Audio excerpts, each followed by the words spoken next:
So the first part of creating a new gig is writing the gig title. So you can see this is where you fill it in here. You've got 80 characters that you can use here. And there's really two reasons why you want to take a bit of time to do this.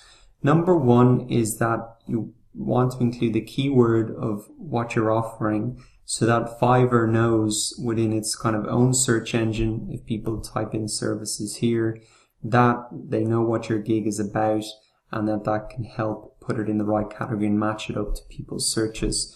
So, if you're offering logo design, you want to include logo design in your title. The other reason is that, remember, you're operating in a marketplace and people hit this page when they see the different offers and they're going to be comparing you based on your title, but also on, say, the image or video that appears here and the other factors like orders, etc. So it's a way for people to get people to click on your gig. And you can think of it like a subject line in an email. You can think of it like a title in a blog post. The purpose of it is to tell people what they're getting, but also to get them to click on it. So you want something good and something that stands out in the marketplace as well.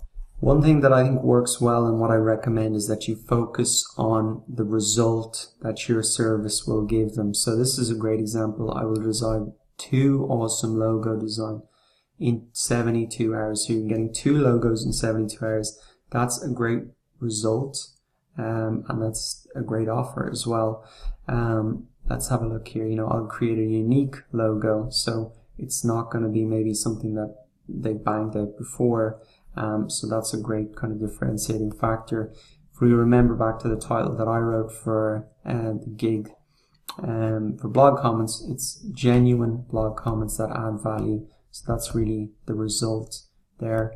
You can capitalize one word in the title, so I'd encourage you to use that feature as well. So spend maybe 5 minutes writing that in. Don't spend too much time. You can always come back and change it later. Okay.